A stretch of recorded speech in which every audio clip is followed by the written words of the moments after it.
Messieurs, Bonjour Bon tout le matin. monde. bon matin. Bonjour Claudia, bonjour Greg. Bonjour André, comment allez-vous? Très très bien. On s'est couché tard hier, monsieur Allard? Ouais, ben il y avait des communiqués de presse qui sortaient à minuit. Ouais, mais tu sais, quand on gravite dans les milieux autorisés, Mais c'est quoi ça, des milieux je me autorisés? souviens, On le je sait me pas. souviens le dernier épisode régulier qu'on a fait quand on l'a enregistré lundi, Oui. j'avais commencé en disant wow, quelle semaine. Ah Ouais, ouais, ben, c'est- effectivement. Est-ce que je peux recommencer à redire la même chose aujourd'hui? Écoute, moi je pense que... Bon, Tiens, good. OK. Moi, je pense, André, sérieusement, là, que tu devrais commencer à penser à vendre tes services juste à côté de Monsieur Soleil dans le Journal de Montréal. Est-ce qu'il y a encore une édition imprimée? Oui, ben oui. Oui, il y a Les encore une restos, édition imprimée. c'est Puis ça. à l'époque, il y avait Monsieur Soleil qui offrait Ouais. ses services de C'était quoi ça? Hein? voyance. Ah oui, ben... Ah, OK. Écoute, on n'est pas loin de ça. Donc oui, chers auditeurs, on a décidé de déplacer le dossier sur les différentes tendances pour adresser l'actualité brûlante de Bombardier cette semaine Oui. avec plusieurs grosses annonces. Donc on va faire ça rapidement pour que vous ayez toute l'information pertinente. Ouais. OK. Vas-y, T'es André, d'accord? c'est à Ouais, toi. oui, ben, je voulais prendre le C'est toi crachoir. qui reçois Non, mais les comment emails ça, là? tard le soir. On va là. commencer par un petit avertissement. Ouais, parce qu'aujourd'hui, on va parler de la situation de Bombardier. Puis, on n'est pas content, personne, de ce qui arrive avec Bombardier, de la situation dans laquelle elle se retrouve. Mm. La raison pour laquelle elle se retrouve là, c'est parce qu'au Canada, entre autres, c'est beaucoup plus facile de donner 13 milliards de dollars à des multinationales étrangères comme Chrysler, Ford et GM Mhm. que d'aider une entreprise manufacturière d'ici. Parle-moi pas là-dessus. Mais on va pas embarquer dans ce débat-là aujourd'hui, mesdames et messieurs, parce que Grégory et moi n'avons pas pris nos Valium ce matin. Mm. Le ton pourrait monter si on embarque dans ça. Bien Ouais, entendu, on ne déresponsabilise pas les anciens dirigeants qui ont pris des mauvaises décisions stratégiques. C'est un fait. Personne ne s'ostine là-dessus. Ceci étant dit, faut prendre des risques des fois dans les entreprises et des fois, on se plante. Ça Ouais. arrive. Ben, Exactement. techniquement parlant, on s'est pas planté. Businessment parlant, c'est un flop. Ouais, Ouais. bon.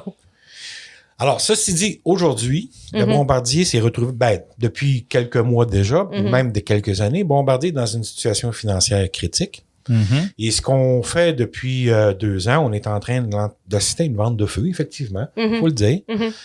Et quand tu fais une vente de feu, Claudia, c'est toi que je pense qui m'a sorti l'expression tantôt. Ben, on va jamais chercher le juste prix de ses biens quand ça presse à mort pour s'en débarrasser. Alors, est-ce que Bombardier a obtenu le meilleur prix de tout ce qu'elle a vendu dans les 2 dernières années? Probablement pas, mais étant donné la situation dans laquelle elle était, Mais de toute façon, c'est pas vraiment une question, là. Hey, on va tout garder parce qu'on n'obtiendra pas le bon prix. Ben, tu vas crever avec tes bébelles. Et C'est voilà. ça qui va Oui. arriver.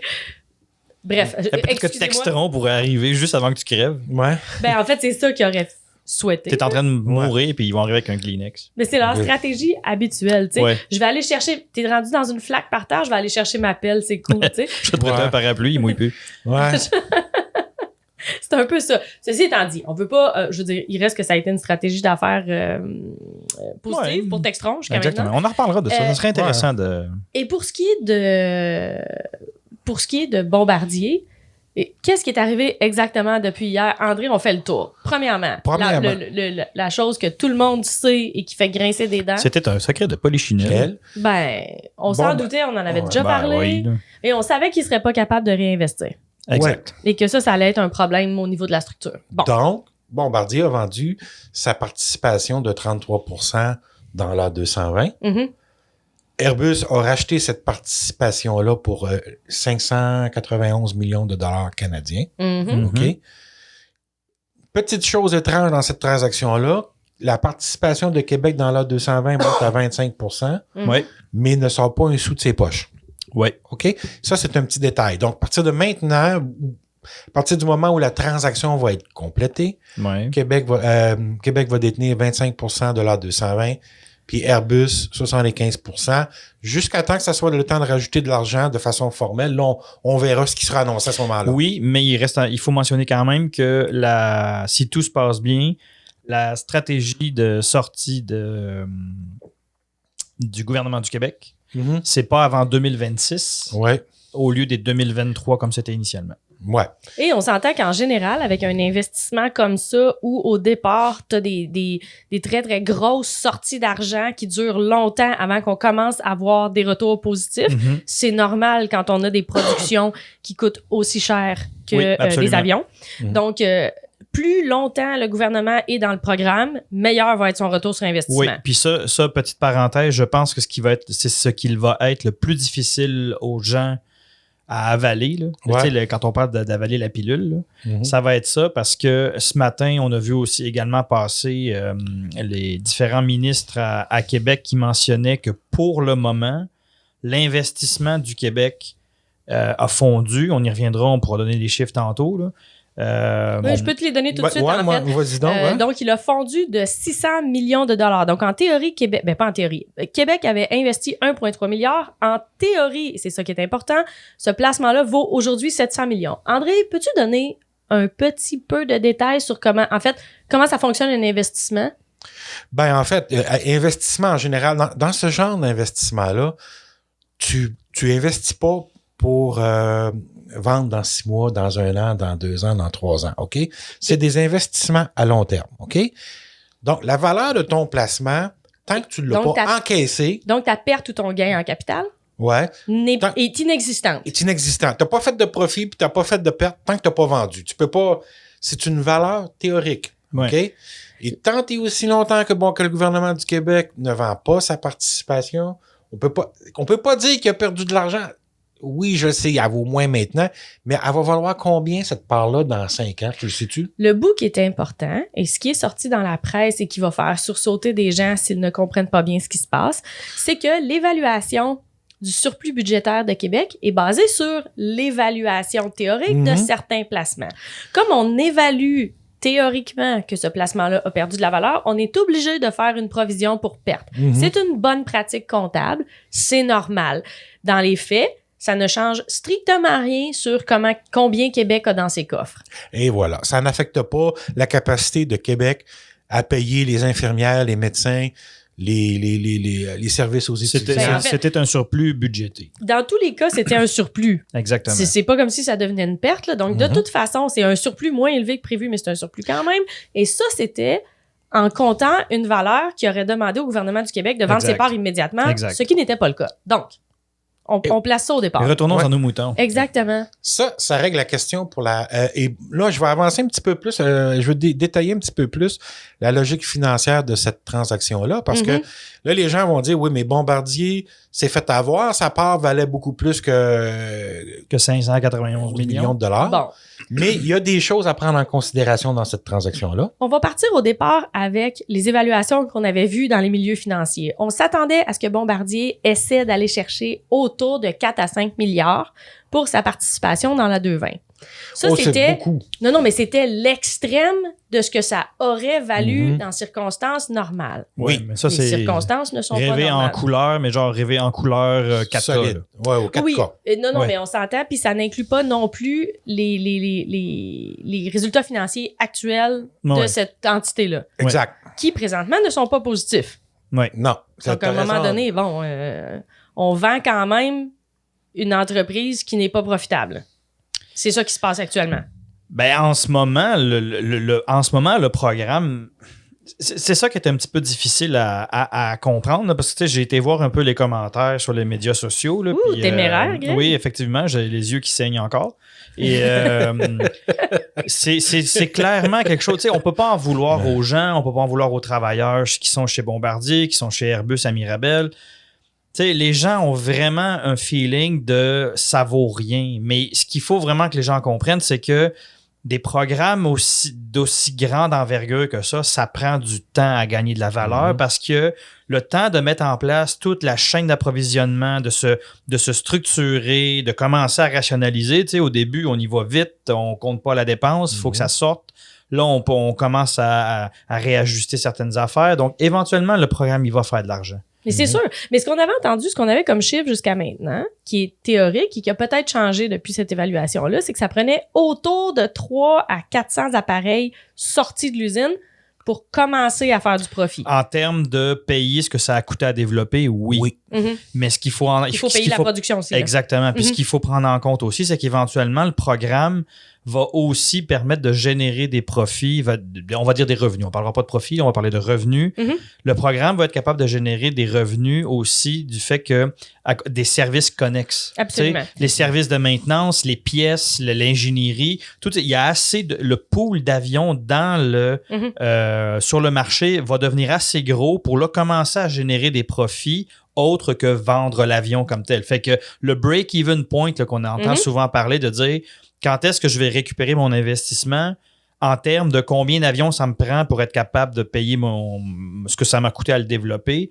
C'est vrai, c'est effectivement le cas qu'on est à 300. J'ai même pas le chiffre exact, mais il est très élevé. Il est très élevé, puis on le sait, ça fait longtemps qu'on en parle. C'est rien, il pourrait être augmenté par le fait que de manière générale, pour favoriser l'achat par des opérateurs, on les finance. Et voilà, et là on commence à rentrer dans les petits détails où c'est vrai qu'on coupe les prix. C'est vrai pour tout le monde. C'est pas juste Bombardier, c'est vrai pour Boeing. Je parlais même pas de couper les prix, je parlais de favoriser le financement, carrément de co-signer des prêts. Oui, exactement. Mais il y a ce côté-là, puis il y a d'accord. aussi le fait qu'on s'entend que Delta qui en a acheté 45, si mes souvenirs sont bons. 90 au total. 45 fermes puis 45 en option. Non, 90 fermes, puis il y avait les options montaient jusqu'à 125 avec Delta. Alors, mon exemple est encore plus valable, c'est que c'est garanti, tu peux être sûr et certain qu'ils n'ont pas payé le prix catalogue.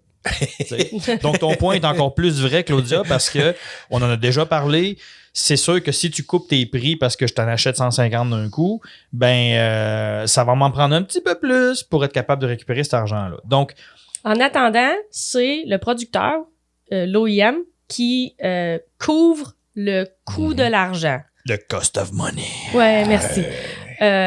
Donc, c'est ça. Et le coût de l'argent, c'est, dans le fond, gérer tes flux de trésorerie et financer tes flux de trésorerie en attendant que tes coffres commencent à monter. Et dans le cas d'un avion commercial, ça peut être une décennie. C'est long. Ben oui, regardez le 787.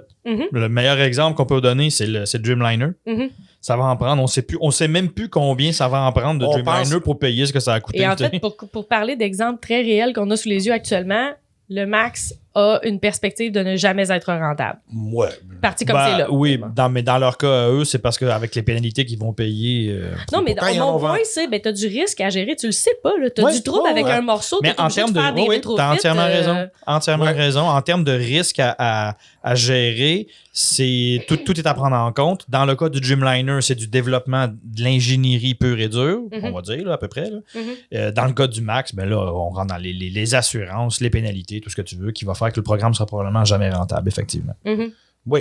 Bref, alors, de retour à nos moutons. Donc ça conclut la partie presque entièrement. Il restait une chose à aborder dans cette transaction-là, c'est en 2017, OK?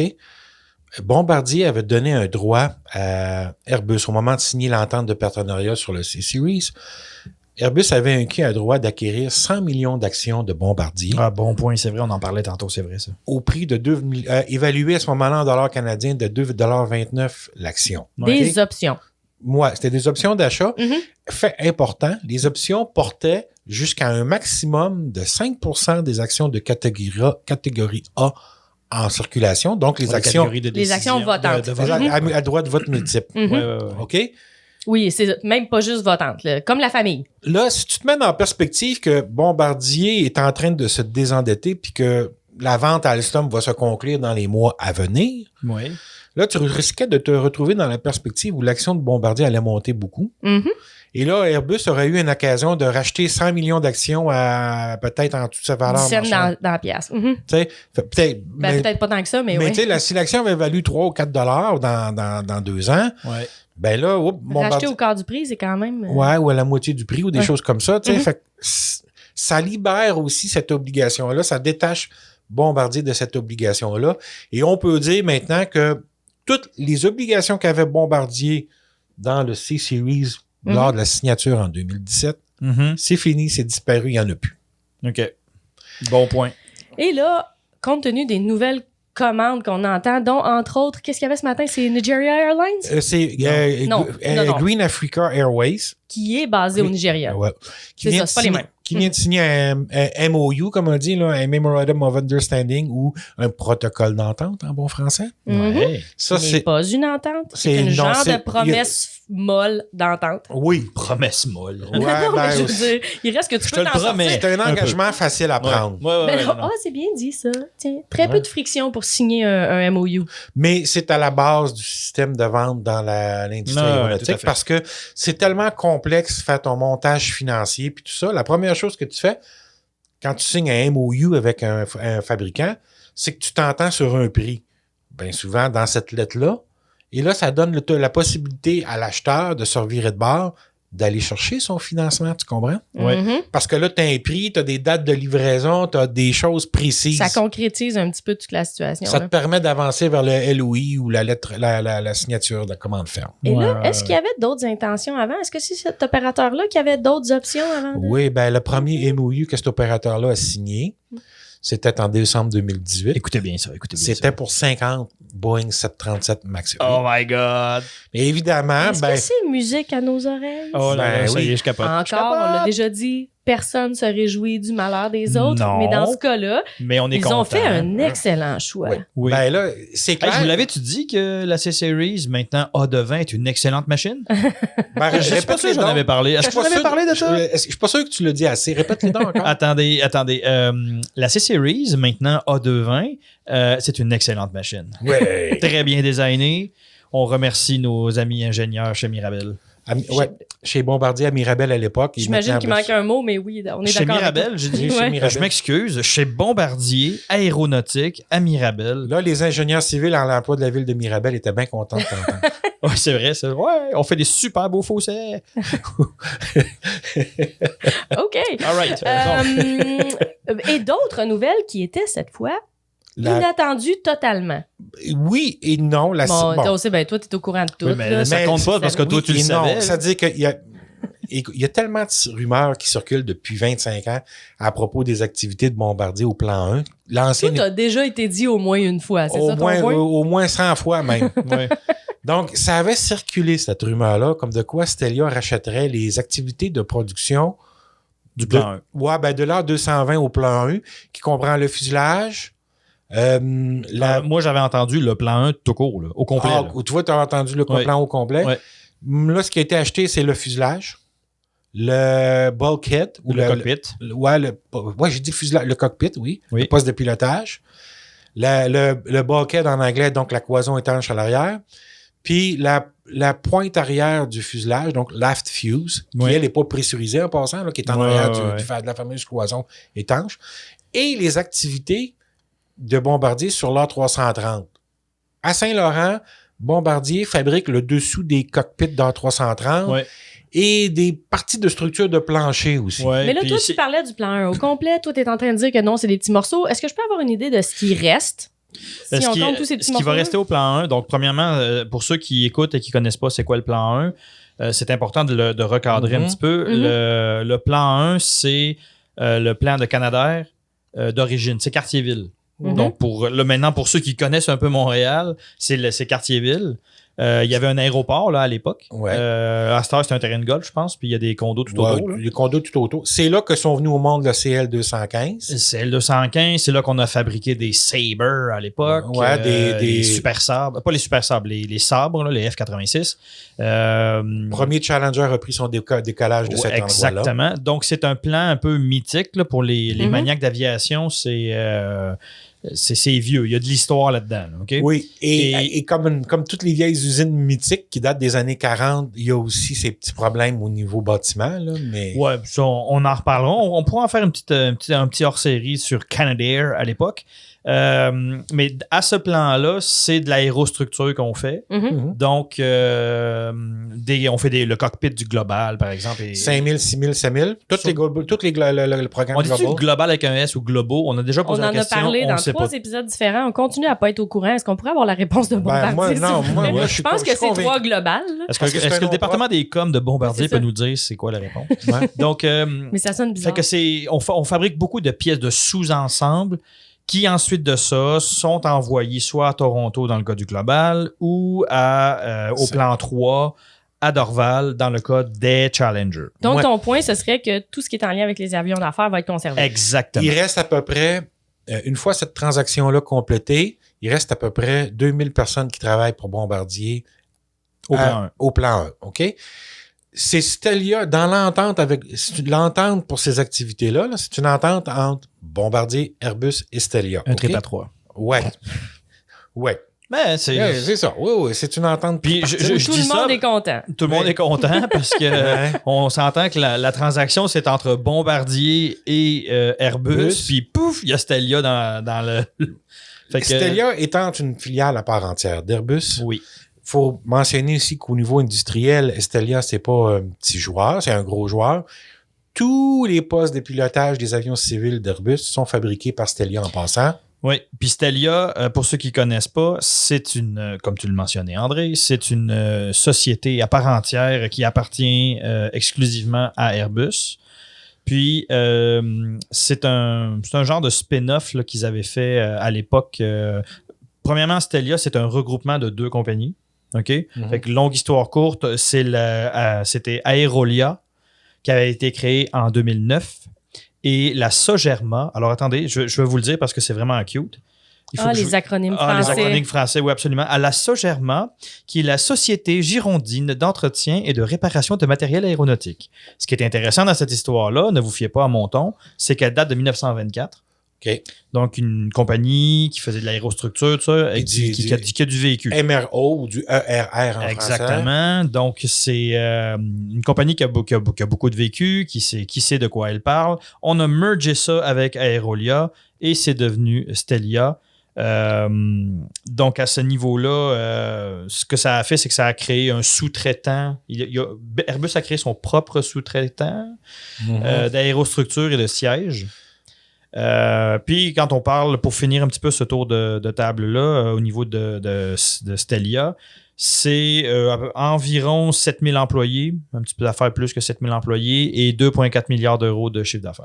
OK. Dans l'entente qui est survenue avec Bombardier et Airbus et Stelia, il y a 360 personnes affectées à la production là, des différents ensembles qu'on a mentionnés tantôt à Ville-Saint-Laurent qui vont être transférés à Stelia, OK? Mhm. C'est des employés syndiqués, mais c'est aussi des employés de bureau, des cadres de premier niveau, là, des cadres intermédiaires qui faisaient la supervision ou l'organisation du travail, Mhm. OK?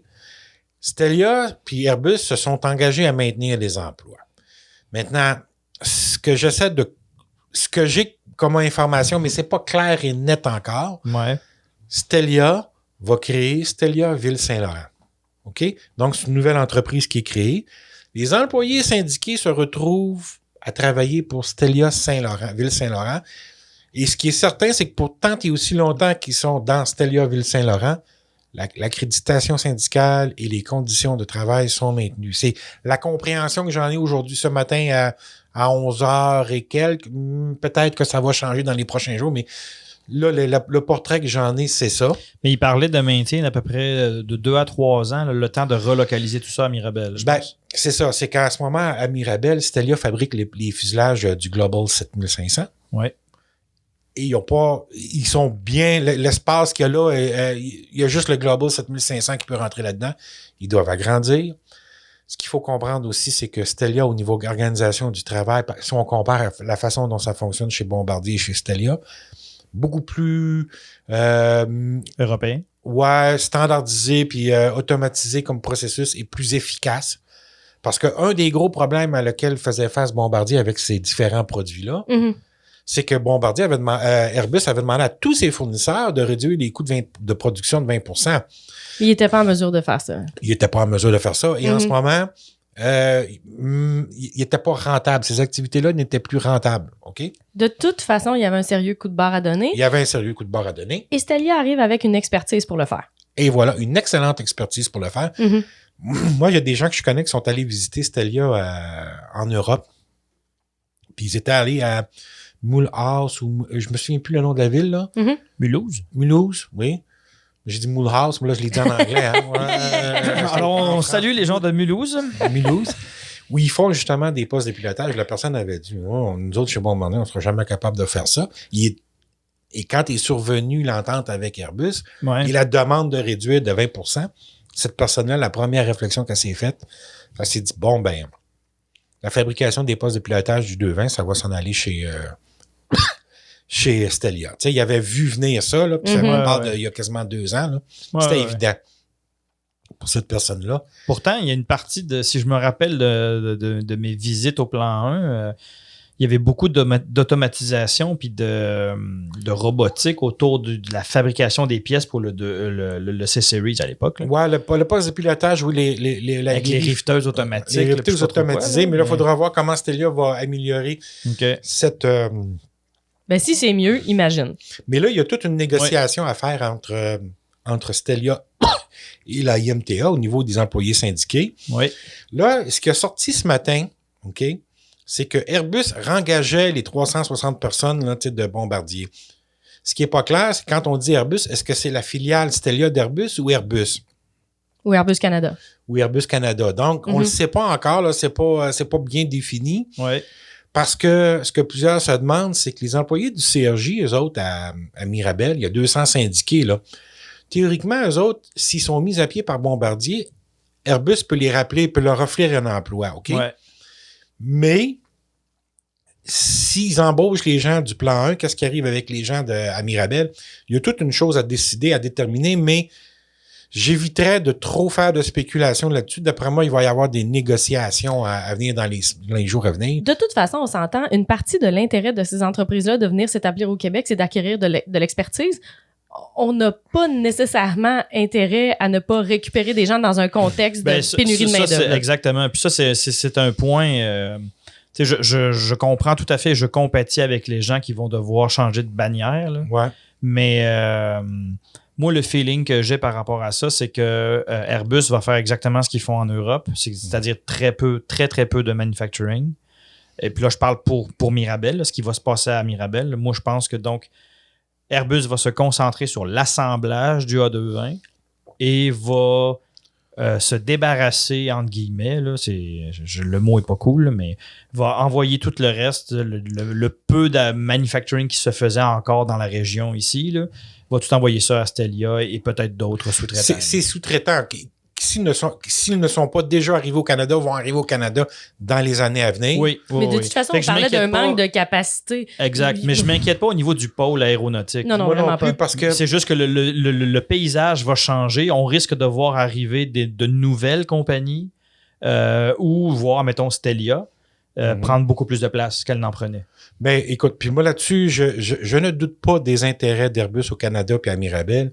Les gens d'Airbus, quand ils ont commencé à s'installer dans le C-Series à l'époque, ils ont été flabbergastés par la qualité de la main-d'œuvre ici. Airbus est présent partout sur la planète. Ils en ont vu d'autres. Là. Ils en ont vu d'autres. Et s'il y a une chose qui est importante en aéronautique, on s'entend que la qualité du travail on a vu ce que ça donne ils ont Boeing. Ils ont eu juste à se concentrer sur les process. Puis, exactement. C'est ce qui ravit Airbus. Ils se disent, on va juste se concentrer sur les procédés ici. On va récupérer cette main-d'œuvre-là qu'on va pouvoir avoir un travail de qualité tout de suite les premières années. Oui. Puis amener des... Alors moi, j'ai pas d'inquiétude là-dessus. J'ai parlé ce matin avec le représentant de l'IMTA, Dave Chartrand. Évidemment, les syndicats sont toujours dans une mauvaise position dans ces situations-là parce qu'ils ne prennent pas les décisions. Ils sont plus ou moins... Ils subissent. Et là-dessus, ben, le syndicat dit, vu la situation actuelle, on pense que Stelia, c'est un bon employeur. Il aurait préféré que Bombardier reste, puis que les emplois restent dans Bombardier. Ça aurait été leur premier choix. Ouais. Mais c'est pas leur choix. Là, il faut qu'ils s'arrangent avec. Puis, Stelia, c'est l'option. Puis, regarde, Stelia, là, c'est un employeur, une filiale d'Airbus. C'est pas le diable, là, non plus, là, tu sais. Ouais. Il faut pas démoniser cette transaction-là, puis sauter à 2 pieds joints sur Stelia.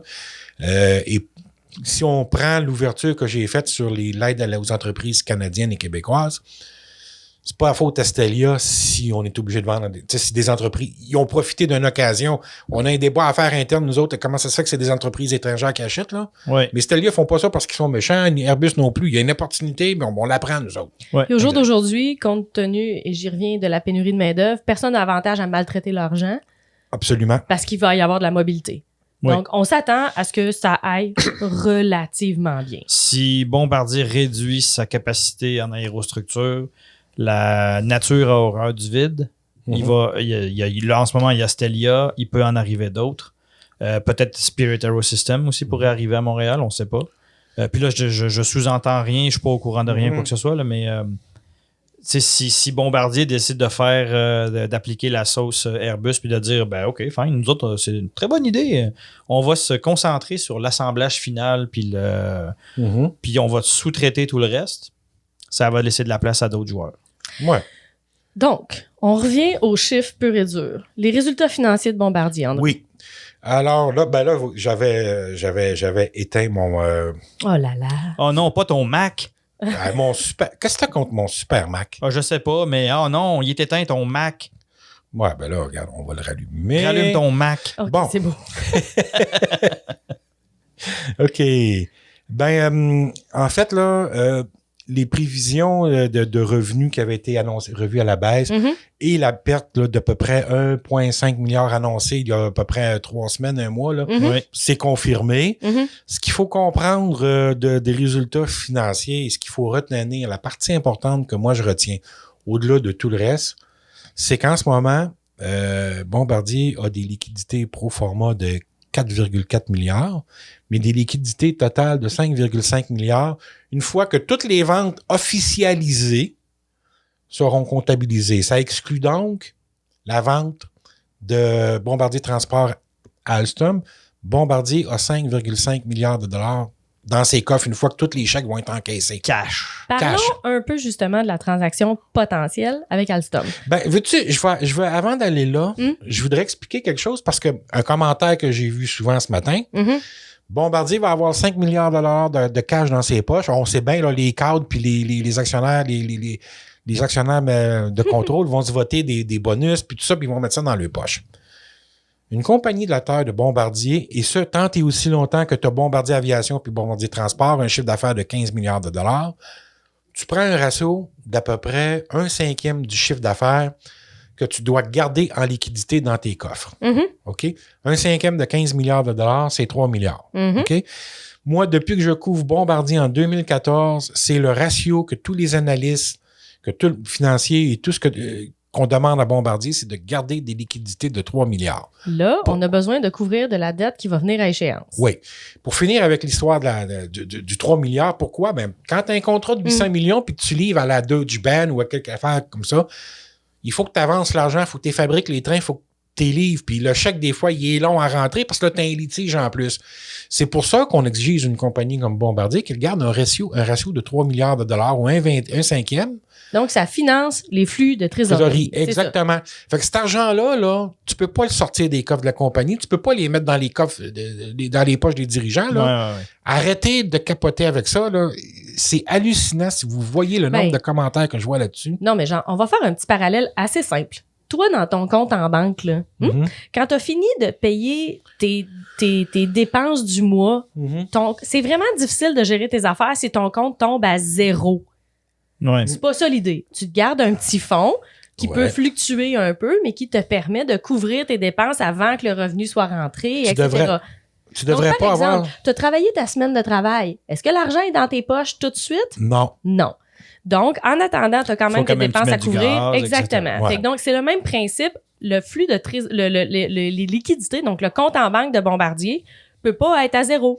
Bon. Ça n'a aucun sens. Cela dit, comme tu dis, il y a des obligations de 2 milliards en 2021 à peu près. Mhm.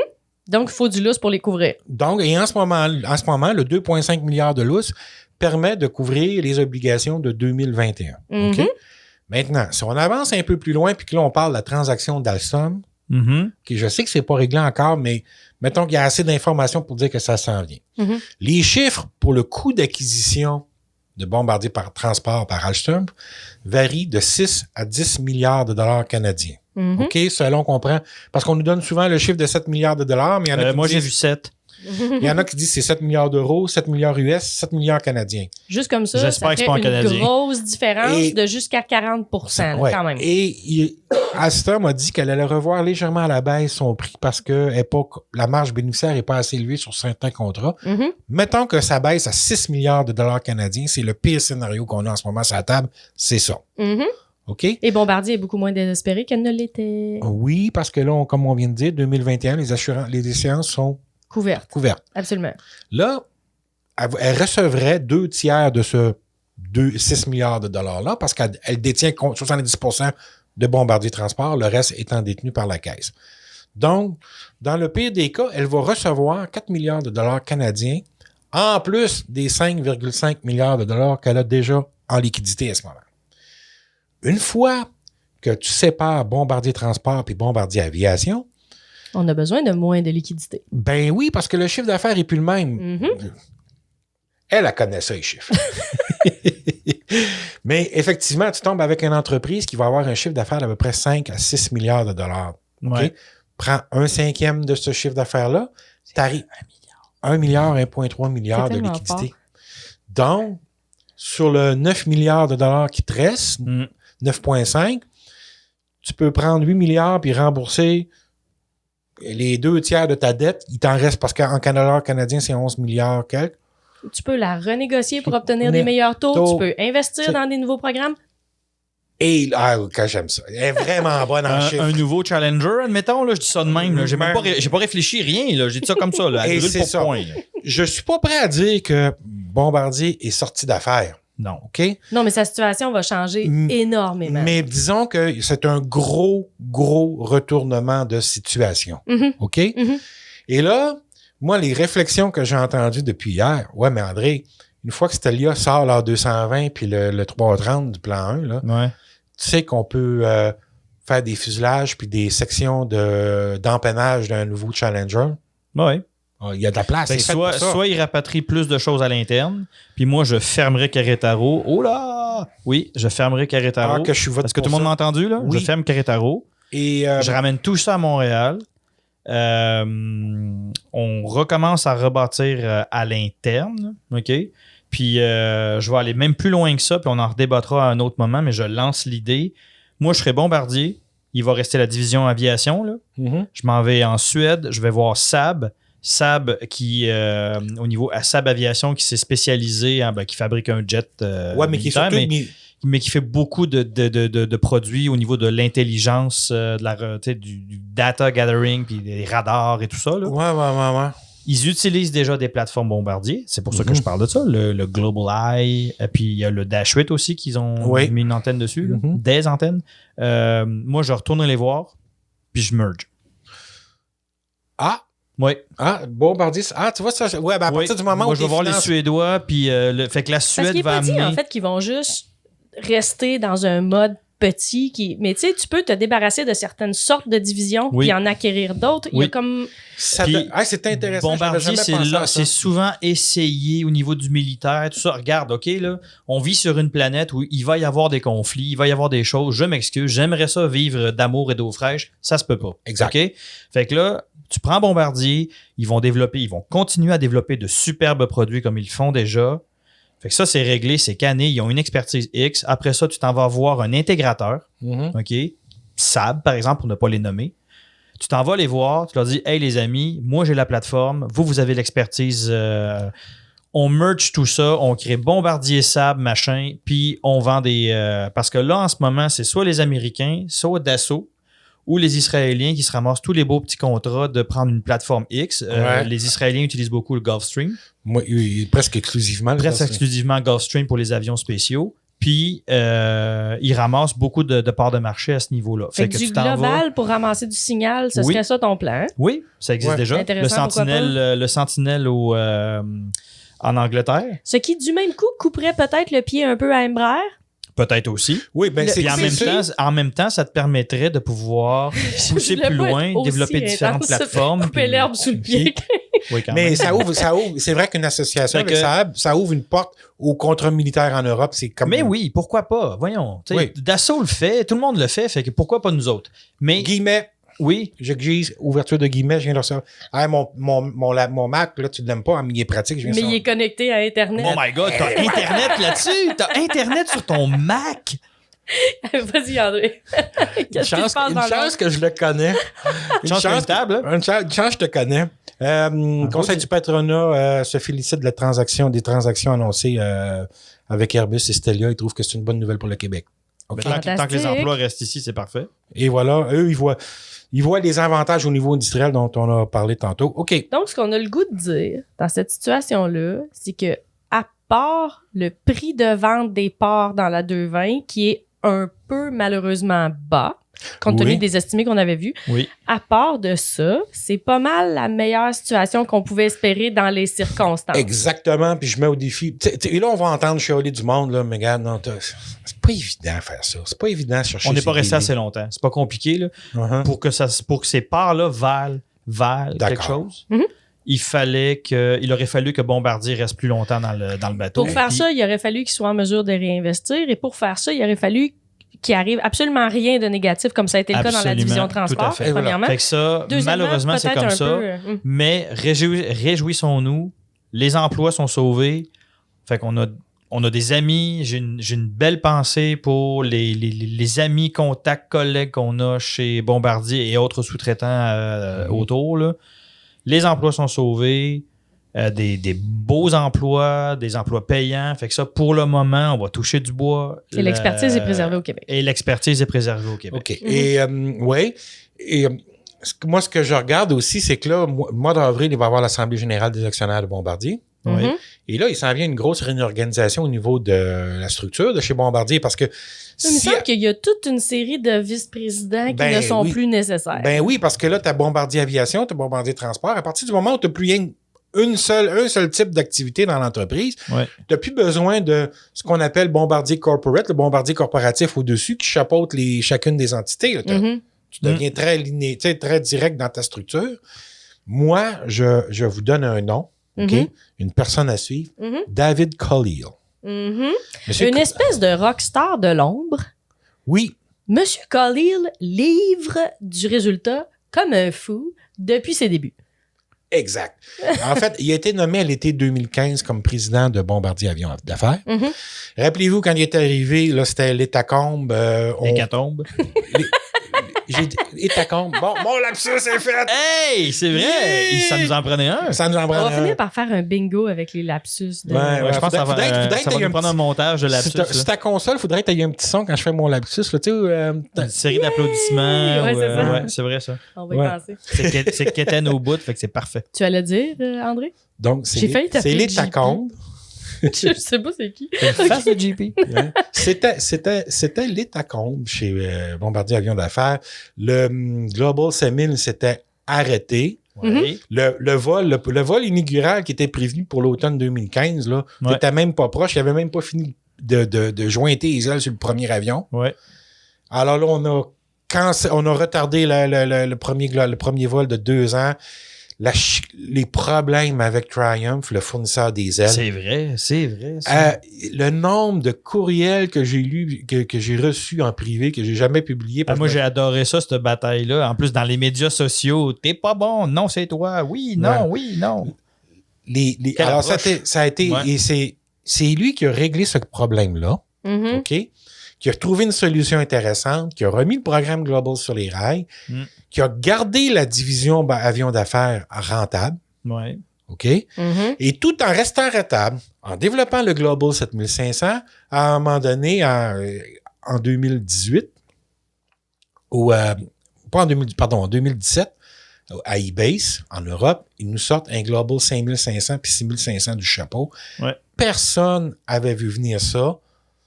C'était la surprise générale de tout le Ouais, monde. quand on avait entendu parler des nouveaux ouais. Gulfstream, on s'était dit, oh, ils sont en retard. Eh bien non, il y avait quelque chose dans les Il y avait cartons. quelque chose dans les cartons. Puis Oui. Il paraît même que les ingénieurs, on les a obligés à dormir au bureau, mais ça, c'est une autre histoire. Ouais, en tout cas, les gens, moi, je peux te dire, les gens ont été, pour garder le secret, il y a des gens chez Bombardier qui ont travaillé très, très fort, j'en suis témoin, Très fort ou très tard. très tard. Les deux. Mais c'était vraiment la surprise générale. Le Gulfstream est tombé sur le derrière.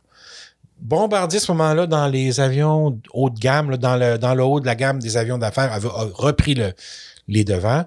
Là, il y a en ce moment, je dirais, on n'a pas atteint l'objectif de livraison de l'an dernier, mais il était très, très ambitieux et très, très élevé. Celui de cette année est à 45 avions. Je le trouve particulièrement très ambitieux. On va On est voir. à combien, là? Ils ont livré 13 appareils l'an dernier. Mhm. C'est entre 15 et 20 l'objectif. Oh, quand Ok. même, là. Ils sont pas à 100, ils sont pas à moitié de l'objectif. Mais ça honnêtement, en tout cas, il faut qu'ils fassent attention avec ces affaires-là parce que, tu sais, nous, on comprend ça. Tu sais, tu m'as dit que tu en ferais 20, 21. Tu en as fait 17. je comprends la difficulté, l'ingénierie, les problèmes, tout ça. La Pour le plupart des milieu gens financier, c'est pas la comprennent. même chose Oui, du tout. le gars à Wall Street, là, il sait pas, lui, que t'as Mais eu en des fait- problèmes de rivetage ou Non, je c'est sais pas qu'il le quoi, sait là. pas. C'est qu'il s'en fout. Tu m'as dit que tu allais livrer quelque C'est chose et vrai. tu livres pas quelque Bon chose. point, Point effectivement. barre. Le monde de la finance, tu Fait qu'il s'en fout et il sait pas. as 100% ou tu as 0 dans le monde de la finance quand tu t'évalues à la fin du Exact. trimestre puis de l'année. Ouais. Il Mais faudrait tu as que... besoin de développer une expertise, d'être capable de bien prévoir ce que tu vas faire, pas juste de le faire. Ouais. C'est deux choses différentes. Ouais. Ouais. Et ça, Bombardier a tendance à se fixer des objectifs un peu ambitieux dans ses livraisons, je trouve. Alors, ceci étant dit, M. Cully Hill est en ce moment l'homme de confiance d'Alain Bellemare. Ça s'est très clairement vu quand on a annoncé la vente de la division du CRJ, puis que dans le fond, la division avions commerciaux disparaissait. Ouais. C'est David Cully Hill qui s'est retrouvé comme président de Bombardier Aviation à ce moment-là. Mhm. Le président de Bombardier Avions commerciaux, Fred Cromer, c'est littéralement fait tasser ou regarde, reste là, tu sais. Donc, c'est clairement un nom à revoir. Quelles vont être ses fonctions dans cette nouvelle structure-là? Moi, On j'ai s'attend pas du tout à ce qu'ils partent. Là. Non, pas du tout. Je pense qu'il est... Là, il va planifier le merge avec Sable. Ouais, mais... Et je pense qu'effectivement... Puis, tu sais ce qu'on disait tantôt, quand tu disais, Claudia, à partir du moment où Bombardier a 9 milliards et demi de dollars dans ses coffres, elle peut recommencer à planifier pour le futur. Mhm. Ouais. Je suis sûr que lui et ses ingénieurs, là, Il y avait déjà des idées. Hein? ils en ont des idées. Mais ça, au niveau de l'ingénierie, c'est important de mentionner qu'on n'a aucun doute. Là. Aucun doute. La gang chez Bombardier. C'est qui au les niveau, meilleurs? Recherche et développement, ingénierie, ils sont bons. C'est qui les meilleurs? C'est eux autres. En aviation Bombardier? d'affaires. Puis Au niveau de l'ingénierie, je veux juste être sûr que tout le monde on se comprend. Là. Au niveau ingénierie, les gars. Au niveau de les filles aussi. l'exécution, les avions. Puis moi, je trouve ça remarquable. En passant, j'ouvre une parenthèse, là. Pendant toutes ces années, on a parlé des problèmes de Bombardier. Il y a eu tant d'inquiétudes, tant d'incertitudes. Jamais la qualité et la sécurité des avions a baissé chez Bombardier. C'est vrai. Bon Les point. Très bon gens, malgré le fait... Tu sais, des fois, ça devient Absolument. démoralisant quand tu penses que ton employeur va fermer ses portes, mais que tu as une job à faire. Les puis gens t'as ont fait continué à bien à travailler. bien travailler. Moi, ça, je leur lève mon chapeau. Alors, quand on parle d'être les meilleurs, ça, c'en est un exemple. Quand Oui. tu es bon, il n'y a pas grand-chose qui t'empêche d'être bon. Mais on s'entend, Effectivement. on avait entendu, je ne sais pas qui, ténor de l'industrie, dire que en aviation, la sécurité et la sûreté, c'était une condition sine qua non. Ouais. Je sais pas un nice to have, là. C'est pas cool quand t'es sécuritaire. C'est le minimum. C'est le Ouais. plancher. Mais Donc- visiblement, chez Bombardier, ce qui est intéressant de constater, c'est que c'est compris, Oui. mais Ah non, mais ça a eu l'air d'être maintenu envers du gars et contre qui tout. déplace les boîtes là, jusqu'en haut. Puis ça, c'est un détail important parce que l'histoire nous a maintes fois prouvé que des fois, on a oublié ce petit concept-là. À court ou à long terme, ça finit par nous rattraper. Et c'est ce qui, quand je te parlais tantôt qu'Airbus avait été flabbergasté, là, c'est ça. Et puis on le fait allait que- dire aussi, la question de la vente de feu, là, on s'entend-tu que s'il y avait des problèmes de sécurité avec les appareils, ça se serait pas passé comme ça se passe il n'y en aurait présentement, pas eu de vente. C'est ça. Exact. On aurait attendu qu'ils soient au bord du gouffre et Alors, qu'on les aurait ils ont ramassés. joué un La rôle. culture est bonne, l'expertise est bonne. Il y a beaucoup de potentiel chez Bombardier. Honnêtement, là, je lève mon chapeau aux hommes et aux femmes de Bombardier parce que c'est malheureux ce qui se passe chez Bombardier, mais je vais surfer sur ce que tu dis, Claudia. Là, c'est quand même grâce à eux que ça a pu se passer. tu sais. Ouais. On ça dit aurait que pu être un les crash and emplois ont burn, été sauvés, puis tout ça. Puis tu sais, Stelia aurait pu dire que c'est cool, je reprends le programme, puis laisse faire ton personnel, là, je vais m'en trouver, moi. Ou, tu sais, puis c'est pas ça qu'on a fait. Parce qu'on sait qu'il y a de l'expertise, mais on sait qu'il y a une culture aéronautique qui vient avec ça. Il y a une culture de sécurité qui est comprise et mise de l'avant. Donc, ça a une valeur, ça. Puis malheureusement, comme je le dis, ça a joué dans la balance parce que Airbus / Stelia savait ce qu'ils recevaient. Là. Tu sais, la valeur de ces gens-là, elle a compté et ça pèse dans la balance. Tu sais, à Mirabel, Airbus reçoit, sur le 220, ils reçoivent de tous les fournisseurs. Alors, ils sont capables de comparer ce qui vient de chez Bombardier aux autres fournisseurs. Alors, il ne semble pas y avoir d'hésitation chez Airbus à dire oui, on va protéger les employés de Bombardier. Ouais. Ça a l'air clair, évident, pour les raisons qu'on vient de nommer Depuis tantôt. Oh, Depuis tout à fait. presque une heure. D'ailleurs, on était supposé vous faire un topo très court pour essayer de vous donner un résumé de ce qui se passait. On est déjà rendu à 50 minutes. Alors, on va vous laisser. Si vous avez des questions supplémentaires, mettez ça sur notre page Facebook, la page Facebook de l'Aéropod. Envoyez-nous vos questions. On va en reparler la semaine prochaine sans le moindre doute pour faire quelques suivis. Et on pourra à ce moment-là répondre à vos questions spécifiques si vous en avez. Pour le reste, passez une excellente fin de semaine, chers auditeurs. Bonne fin de semaine, tout le monde. Bonne fin de journée. Qu'est-ce qu'on leur souhaite, Grégory? Écoutez, j'irais pour une tempête de ciel bleu, mais j'allais dire trempette. Ouais, mais je regarde dehors. C'est parce que je regarde dehors en ce moment et je me dis, finalement, je vais peut-être me faire une petite tempête aux légumes. Non, écoutez, tempête de ciel bleu, je sais pas où vous êtes, mais profitez-en. Ouais. Salut Merci tout le monde. À la prochaine. Over.